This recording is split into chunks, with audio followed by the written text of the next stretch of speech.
तो आदाब, नमस्कार, गुड इवनिंग, सत श्री अकाल। एक बार फिर आप तमाम लोगों का स्वागत है क्राइम तक की कहानी के इस एपिसोड में। उम्मीद है पूरी फैमिली अच्छी होगी, अपना ख्याल रख रही होगी।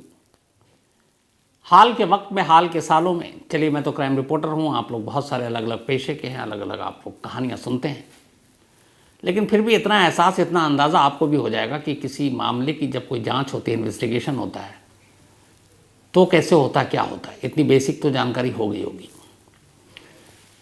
मैंने खुद अपने करियर में ऐसे बड़े कम केस देखे हैं जिसमें दिल्ली पुलिस जैसी स्मार्ट पुलिस फोर्स एक के बाद एक ऐसी गलतियां करे। मतलब ऐसा लगता है जैसे कोई वीडियो गेम पे खेल चल रहा हो। अंजलि केस में पहले 35 घंटे के बाद पता चलता है कि स्कूटी पर एक नहीं 2 लोग सवार थे, मैंने आपको बताया। 4 दिन के बाद पता चलता है कि कार जो है, जिस कार से स्कूटी को टक्कर मारी गई, वो उसका ड्राइवर कोई और है। चलिए भाई, और अब पता चलता है कि कार में 5 नहीं बल्कि 4 ही लोग सवार थे। मतलब 5 दिन तक पुलिस ये पीटती रही कि कार में 5 लोग सवार हैं, 5 लोगों के खिलाफ बाकायदा FIR दर्ज किया गया, 5 लोगों के नाम उसमें रजिस्टर्ड हैं, 5 के खिलाफ सेक्शन जो हैं वो भी लगाए गए। और फिर पता चलता है कि नहीं, 5 नहीं, उसमें तो 4 ही हैं। अब ऐसे हर दिन हर इन्वेस्टिगेशन के मोड़ पर ऐसी गलतियाँ इसी शुरुआती दौर में होगी तो अंदाज़ा लगाइए कि कोर्ट में इस केस का क्या हश्र होगा। खैर, क्या रोइए और क्या पीटिए। अभी तक निधि की आपने सारी कहानी सुनी जो उसने बताई, और अंजलि की कहानी आपने सुनी कि 31 दिसंबर की शाम को वो कहाँ थी, क्या कर रही थी।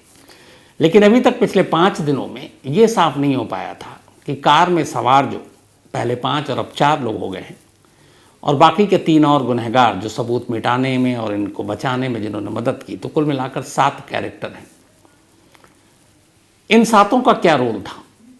ये 7 31 दिसंबर की शाम से क्या कर रहे थे, कहाँ थे, क्या एक साथ थे, अलग अलग थे, यह हादसा क्यों हुआ, कैसे हुआ, ये सारी चीज़ें अब तक गायब थीं। आज कहानी में मैं आपको अंजलि और निधि नहीं बल्कि इन दोनों की स्कूटी को जिस कार ने टक्कर मारी, मारुति बलेनो ने, उसमें सवार 4 लोग और उनके 3 साथी, इन सब की कहानियां सुना रहा हूं कि इन लोगों ने 31 दिसंबर की शाम 6 बजे से लेकर 1 जनवरी की सुबह 8 बजे तक क्या किया, कहां थे। तो इस कहानी में पहले 4 कैरेक्टर सामने आते हैं, शुरुआती। और ये 4 कैरेक्टर हैं जिनमें से एक का नाम है अमित खन्ना, जो उत्तम नगर में है, SBI बैंक की तरफ से क्रेडिट कार्ड बनाने का काम करता है। दूसरा है 27 साल का कृष्ण, जो कनॉट प्लेस में एक स्पेनिश कल्चर सेंटर में काम करता है। तीसरा है एक मिथुन, जो पेशे से हेयर ड्रेसर है। और चौथा है मनोज मित्तल, जिसकी राशन की अपनी एक दुकान है और जो मंगोलपुरी में BJP का नेता है। तो ये 4 कैरेक्टर शुरुआत में इस कहानी में आते हैं, यानी कि अमित, मिथुन, कृष्ण और मनोज मित्तल। ये सारे सुल्तानपुरी के ही रहने वाले हैं। 31 दिसंबर की शाम को पहले फ़ोन पर ये लोग, उससे पहले दिन में ही ये प्लान करते हैं कि आज 31 दिसंबर की रात है तो न्यू ईयर मनाते हैं। तो तय होता है कि हाँ मनाते हैं। तो हुआ कि कहाँ, तो कहा गया कि पहले सब इकट्ठे होते हैं। शाम 6 बजे मनोज मित्तल ने जो सुल्तानपुरी है उसमें राशन की दुकान है, वहाँ अपने इन 3 दोस्तों को बुलाया, यानी कि अमित को, मिथुन को और कृष्ण को। दुकान बंद हो चुकी थी, राशन की दुकान। उसके बाद ये 4 दोस्त उसी दुकान में बैठते हैं। उस दुकान में बैठने के बाद अब 4 शराब पीते हैं। करीब 6 बजे ये लोग पहुँचे थे, 6:30-7 के दरमियान शराब का दौर शुरू हुआ।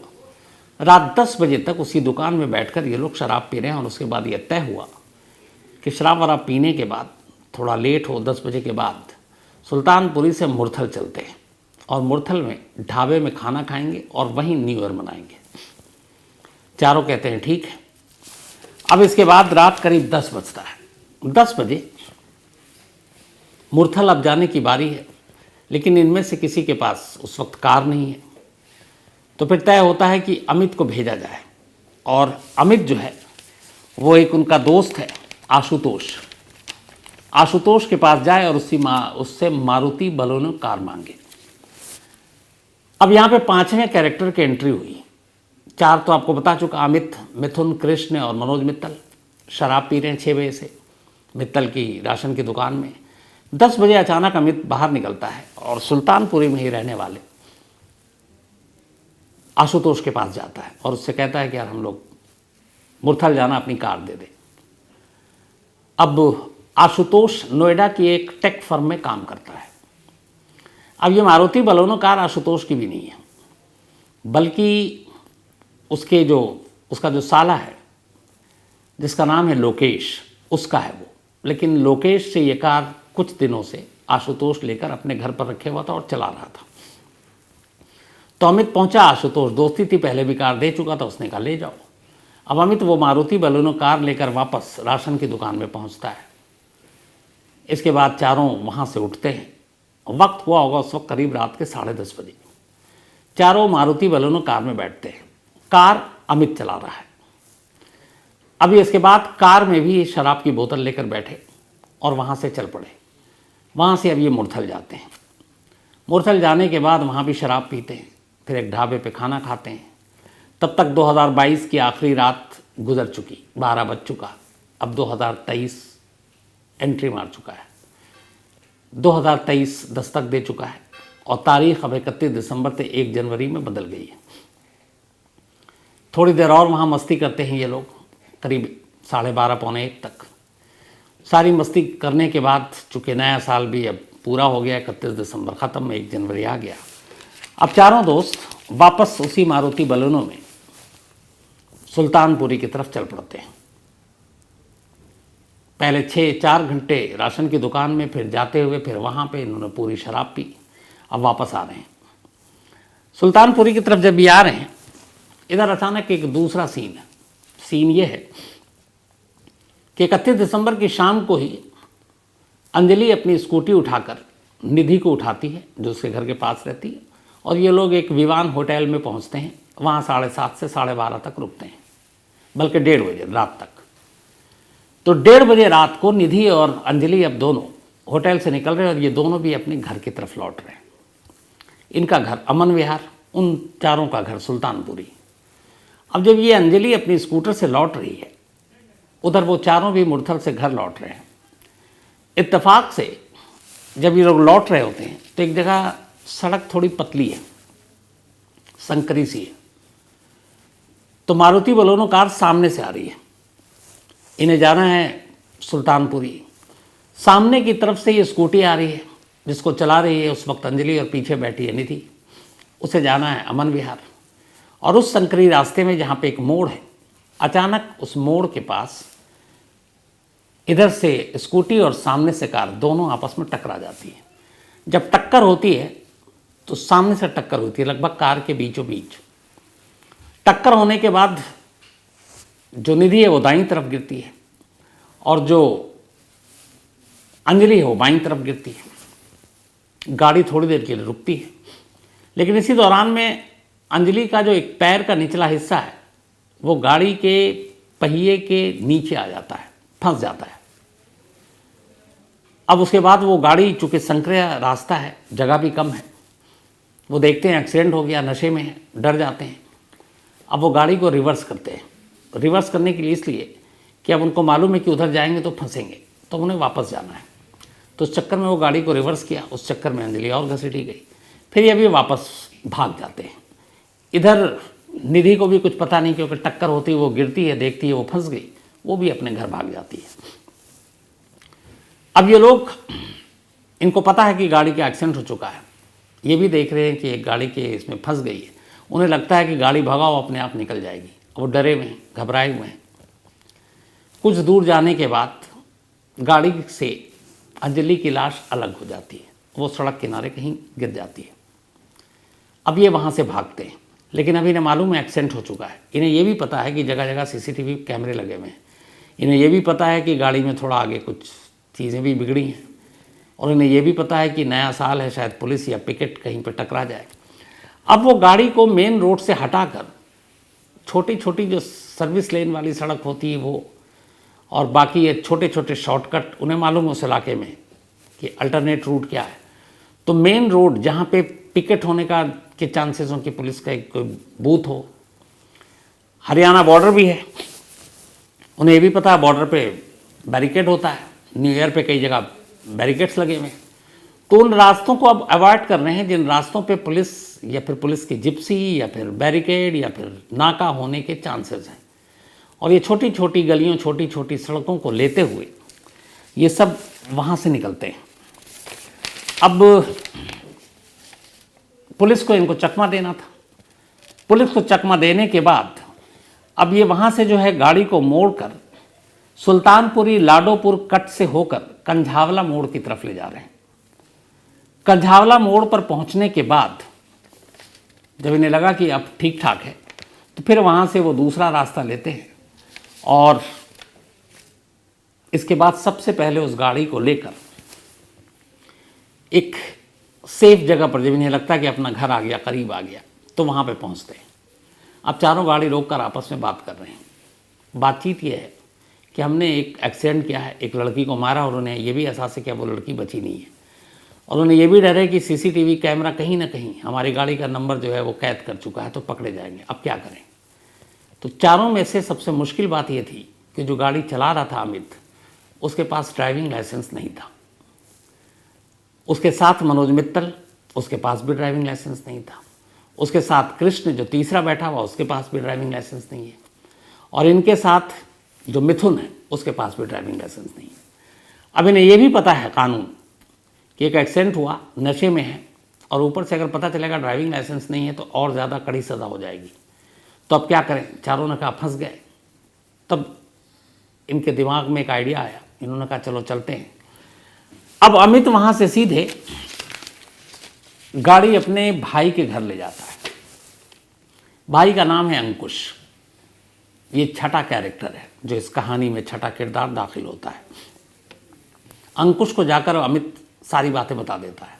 कहता भाई हमारे हाथ से ऐसा ऐसा हादसा हो गया, एक लड़की मर गई है और हम में से किसी के पास लाइसेंस भी नहीं है, पुलिस पक्का है कि गाड़ी को ढूंढते हुए। अंकुश अपने भाई अमित को पहली बार ये आइडिया देता है कि एक काम करो, अपना एक कज़न है दीपक, और ये जो दीपक है ये ग्रामीण सेवा की गाड़ी चलाता है, पेशे से ड्राइवर है। अब पेशे से ड्राइवर है तो ड्राइविंग लाइसेंस तो होगी उसके पास। तो उसने कहा कि दीपक के पास जाओ और दीपक को बोलो कि वो ये मान जाए कि ड्राइव वो कर रहा था, क्योंकि उसके पास ड्राइविंग लाइसेंस है, तो कुछ होगा नहीं। अमित कहता ठीक है। अब ये कार लेकर ये लोग दीपक के पास पहुंचते हैं। दीपक अमित का कज़न है। वो जाकर बताता है भाई हमारी गाड़ी से टक्कर हो गई है, मामूली सा एक्सीडेंट है, मेरे पास लाइसेंस नहीं है, लंबा फंस जाऊंगा, पुलिस वाले ज़्यादा पैसे मांगेंगे, तू बता देना तू चला रहा था। दीपक को लगा कि एक मामूली एक्सीडेंट है तो कोई बात नहीं, उसने कहा भाई भी है, मदद भी हो जाएगी। बट उसे सच्चाई नहीं बताई उन चारों ने। उसने कहा ठीक है मैं तैयार हूँ, मैं बोल दूंगा। उसने कहा ओके। अब इसके बाद ये लोग उस गाड़ी को लेकर वापस आशुतोष के घर जाते हैं, और आशुतोष के घर जाने के बाद उस गाड़ी को उसके घर के बाहर खड़ी करते हैं और आशुतोष को सच सच बता देते हैं कि देख तेरी गाड़ी से एक्सीडेंट हो गया है, एक लड़की इसके नीचे आ गई थी पर हमने जानबूझ के नहीं किया। ये उनका स्टेटमेंट था। आशुतोष कहता है ठीक है तुम लोग जाओ। इसके बाद आशुतोष उस गाड़ी को देखता है और जहाँ जहाँ उसे खून के निशान दिखाई देते हैं वो उसको मिटाता है। इसके बाद गाड़ी खड़ी करने के बाद ये चारों ऑटो पकड़ते हैं। ऑटो पकड़ के उनका घर उसी इलाके में था। अपने अपने घर करीब सुबह 5 बजे पहुँच चुके थे। 5 बजे जाने के बाद सब सो जाते हैं। इधर 4:10 पर इस बॉडी के मिलने की खबर पुलिस को मिलती है। इसके बाद पुलिस की टीम पता करती है जहाँ पे बॉडी मिली। फिर सीसीटीवी कैमरे से वो गाड़ी जैसा कि था उसका नंबर मिल जाता है कि ये मारुति बलेनो है। पुलिस उस बलेनो के मालिक आशुतोष के घर पहुंच जाती है। आशुतोष बताता है कि भाई नहीं, पुलिस सबसे पहले पहुंचती है लोकेश के घर जिसके नाम पे गाड़ी थी। लोकेश कहता है ये गाड़ी तो मैंने अपने जीजा जी को दे रखा है। पुलिस अब आशुतोष के घर पहुंचती है। आशुतोष कहता है ये गाड़ी मुझसे अमित ले गया था। पुलिस अमित के घर पहुंचती है। अमित को उठाती है। अमित कहता है कि हाँ हम लोग गए थे, हम 4 लोग थे। तो नाम बताता है कि एक मिथुन था, एक मनोज मित्तल था, एक कृष्ण था और एक दीपक था। अब यहाँ वो दीपक का नाम जानबूझ कर लेता है क्योंकि लाइसेंस उसी के पास था। अब पुलिस एक एक कर इन चारों के घर पहुँचती है और इन चारों को उठाती है और पहला तो अमित था ही था। 5 को थाने लाती है, पूछताछ होती है। दीपक कहता है कि हाँ जी गाड़ी मैं चला रहा था और एक्सीडेंट हो गया, पर हमें नहीं मालूम था गाड़ी से टक्कर हुई। उसे लगा मामूली एक्सीडेंट है। तो पहला दिन जो 1 जनवरी की बात है, शाम तक दीपक इसी गलतफहमी में था कि एक मामूली एक्सीडेंट है और इसलिए अमित ने मदद मांगी, मैंने दे दी। लेकिन शाम होते होते ये खबर टीवी चैनलों पर आ गई। इसके बाद अगले दिन हर तरफ लोगों का गुस्सा। अब दीपक को भी ये बात पता चली। अब दीपक को लगा कि ये मैंने क्या किया, मुझे तो लगा एक मामूली एक्सीडेंट है, इसलिए मैं ज़बरदस्ती में कूद पड़ा कि हाँ भाई ड्राइव मैं कर रहा हूँ। लेकिन यहाँ तो एक लड़की है जिसकी खबर आ रही 12 किलोमीटर तक घसीटा गया, इसमें तो मैं लंबा फंसूंगा। अब वो डर गया। अब उसने पुलिस को सच सच बता दिया। उसने कहा साहब मैं बेकसूर हूँ, मैं तो उस रात था ही नहीं, मैं अपने घर पर था और ये गाड़ी मैं नहीं चला रहा था, अमित चला रहा था।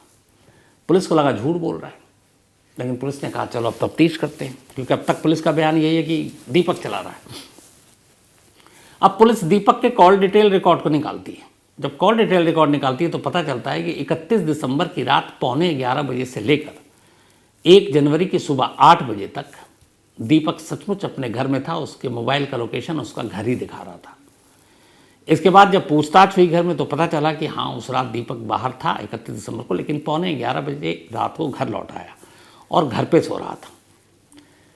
फिर सुबह 3:30 से 4 के दरमियान में कुछ लोग आए और ज़बरदस्ती दरवाज़ा पीटा और दीपक को फिर बुला कर ले गए।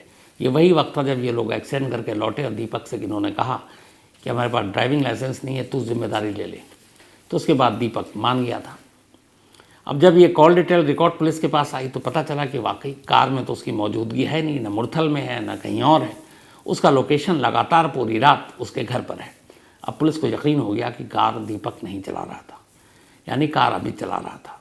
और यहीं पे एक चीज़ और क्लियर हो गई कि कार में उस रात 5 नहीं बल्कि 4 लोग थे, यानी अमित था, मिथुन था, कृष्ण था और मनोज मित्तल था, दीपक नहीं था।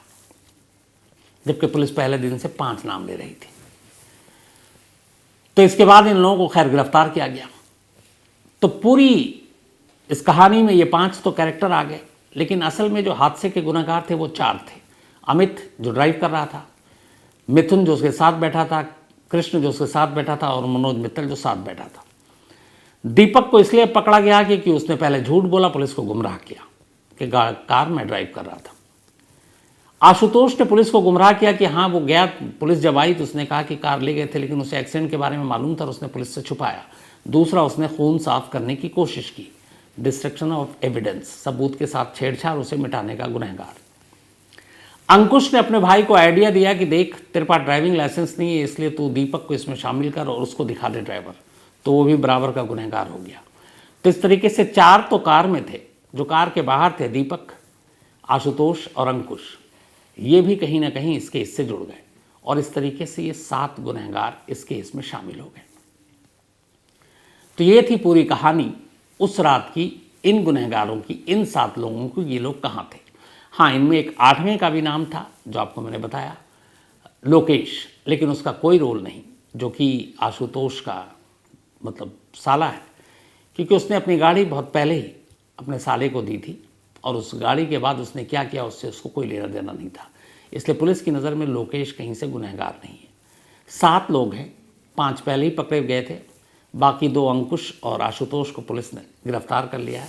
अब 7 पुलिस के कब्जे में है। बस दुआ कीजिए ये कि जैसे 35 घंटे में स्कूटी पर 1 से 2 लोग सवार हो गए, 4 दिन में ड्राइवर बदल गया, 5 दिन में कार के अंदर से लोगों की गिनती कम हो गई, आगे इस केस में और ऐसी कोई चीज़ ना आए ताकि दिल्ली पुलिस की और ज़्यादा फजीहत ना हो और अंजलि को इंसाफ मिले। तो ये थी आज की कहानी, और कहानी ख़त्म करूं उससे पहले अपना सिलसिला वही, आज दीपक, इनका जन्मदिन है, तो हैप्पी बर्थडे दीपक। और ये प्रशांत एंड प्रीति झा ने भेजा है। और हमारी टीम में आज ख़ास तौर पर तंसीम हैदर, आप सभी जानते हैं, देखते हैं, करीब 18-20 साल से तंसीम हैदर आज तक से और मेरे साथ हम लोग साथ काम करते हैं, जुड़े हुए हैं। क्राइम तक पे भी आप लगातार देखते हैं, आज तक पे भी देखते हैं, इंडिया टुडे पर भी देखते हैं। तो आज तंसीम हैदर का भी जन्मदिन है, बर्थडे है। तो पूरी क्राइम तक फैमिली की तरफ से तंसीम हैदर को भी हैप्पी बर्थडे। हमेशा अच्छे रहो, खुश रहो, सेहतमंद रहो। इसके अलावा आज पलशी शर्मा, इनका भी जन्मदिन है, तो हैप्पी बर्थडे पलशी। और ये पूनम शर्मा जी की बिटिया हैं, दिल्ली से हैं। साथ ही कौशिक मिश्रा, इनका भी आज जन्मदिन है, तो हैप्पी बर्थडे कौशिक। और ये मुकेश मिश्रा जी के बेटे हैं। और साथ ही यास्मीन खान का भी आज जन्मदिन है, तो हैप्पी बर्थडे यास्मीन जी। और ये तहरीन खान की मम्मी हैं, नागपुर से हैं। आराध्य का भी आज जन्मदिन है, तो हैप्पी बर्थडे आराध्य। और ये भेजा है सुनीता और श्रीकांत जी ने। साथ ही सूर्यांश सिसोदिया, इनका भी आज जन्मदिन है, तो हैप्पी बर्थडे सूर्यांश। और ये विवेक कुमार सिंह जी के बेटे हैं। And thank you so much Vivek Kumar Singh ji, इतने प्यार से कहानी सुनने के लिए। इसके अलावा टिकेंद्र रावल बल्कि, तो इनका भी आज जन्मदिन है, तो हैप्पी बर्थडे टिकेंद्र जी। और ये सुबोध भंडारी ने भेजा है नेपाल से। साथ ही शिव कुमार पिल्ले, इसके अलावा दीवान सिंह, रजनी शर्मा, प्रतीक, बहुत सारे लोगों ने एक सवाल किया कि अगर बाकी लोगों को सबूत के साथ छेड़छाड़ करने या सच्चाई छुपाने के लिए पुलिस गिरफ्तार कर रही है, मुकदमा दर्ज कर रही है, उनके खिलाफ केस बन रहा है, तो निधि के खिलाफ क्यों नहीं? क्योंकि निधि उस रात साथ थी और फिर वो अंजलि को छोड़कर भाग गई। चलो भाग गई कोई नहीं, लेकिन अगले 2 दिनों तक वो खामोश रही, उसने पुलिस को या अंजलि के घर वालों को सच्चाई नहीं बताई। तो क्या निधि भी सच्चाई छुपाने की गुनहगार नहीं है? आप लोगों के सवालों में दम है, लेकिन यहाँ 2 चीज़ें होती है कानून में। एक होती है विक्टिम और एक होता है जो एक्यूज्ड। उधर ये है कि एक गाड़ी से एक्सीडेंट और उस एक्सीडेंट में शामिल लोग एक दूसरे को बचाने की कोशिश कर रहे हैं, सच छुपा रहे हैं। इधर कायदे से देखें तो एक्यूज में नहीं आ रही, क्योंकि निधि ने कोई एक्सीडेंट नहीं किया। निधि किसी को मारकर, किसी को जख्मी कर मौके से नहीं भागी है, अपनी एक दोस्त को छोड़कर ज़रूर मरता हुआ भागी है। अब वो एक इंसानियत के पहलू से तो गुनहगार है वो, लेकिन कानून की नज़र से अगर आप जाएंगे तो यहाँ पे वो भी एक विक्टिम है, क्योंकि उसे भी चोट लगी है और उसने छुपाया।